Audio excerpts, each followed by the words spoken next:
گوارا اکونومیک یا بریتانیا کو گرنگی به بویرین سیاسی و آبورین جیهان دده لباره رفراندوم انکو راپرسیا 16 وی هیوی یا ترکیه جبوی سر راست کرنا دستوری راپورتک بلاف کریه و تیدا نتوا کرد مینا رگزک گرینگ دایا ناساندن. وی گوار نویسیا یا دیار کرنا سرکتن یا سرنکتن اردوغان در رفراندوم و هفتیا بیت دا گریدای بر راکشان یا نراکشان دنگ بله یه هندک جه کردان و هر وسا ترک نتا فرسته. اکونومیک اماجه بوی کریه جبر کو او 2 ساله آمد بویا قادا شر دنوینا پکک او هیزن اولهیا ترکی برسا رفراندوم به کلیجان نینه. اسماعیل بدر هانگلو بازرگان کرد به اکونومیست گوتیه ده دستوران هیا ترکی ده چه مافک ندابون کرده لفما دستورا وی جاریجی یه هر و هبه.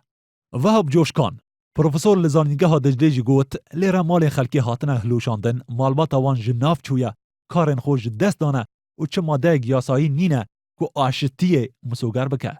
اکونومیست نویسیایه لترکی گر لافیته یک بانگشه نخیر لسر دا هبه اوه دالقاندنا و زور به زحمته. دسردانا یک نیسان یا اردوغان جبوی باجار آمده بانگشه بله لسر دیوار و جادین باجار هاتبون نقشاندن لقد نخیرک ندهات دیتن.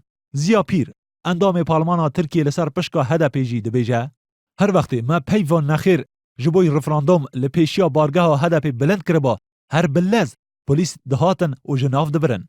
اکونومیست نتوا کرد مینو آلیا گرینگ یا سرکفتنا دستوری داعی ناساندن او آماجه بوی کریه حتی آلیگرین کمپینا هده پیجی دگرتیگه هندانه و هر وسا 5000 اندام وان لگرتیگه هندا مانه و جوان 85 هفسروک باجروانی و 13 پارلمانتار که به تهمت ترور هاتنه گرتن. د درجه‌های وی راپورت بحث آستنگین دولت کریه که پیشی هدف گرتیه او دبیجه پشتی کودتای مها حزیران سال در بازبوی به هجت و مهنه رفش آورته و شانا گلک جی رادیو، تلویزیون و بلافکرنا گوارن که به زمان کردی بون شو علی دولت و هاتنه دایخستن. ویدا بیجی سترانا نه که هدف به زمان کردی د کمپینان دا بکارتینا به تهمت توشگرن و دشمنداریتی هاتیا قدقه کرن.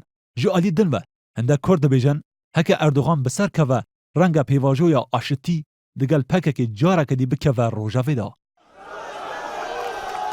عبدالرحمن کرد پارلمانتاری بری یه آکپی وصاد فکره که لصدا شیست کردان یه دنگ بدن دستوران نو آستنگی دنیا لپیشی اردوغان سستبونا هفیمانی آکپی و مهپی پشتی کودتایه. هرچنده مهپه پشتوانی خوجبوی اردوغان راگهاندیه لیچید به پرانیا آلیگرین مهپی به نخیر برسوا دستوران نو بدن. دورموز یلماس که بریانها بانکدار بویه او هر وسا اندامه که گرینگ مهپی بویه و سالا پار واز جهز با خو اینایه نهجی دخملینه که جه 5 اندام و آلیگرین مهپی 4 جوان دنگ نخیر بلند بکن.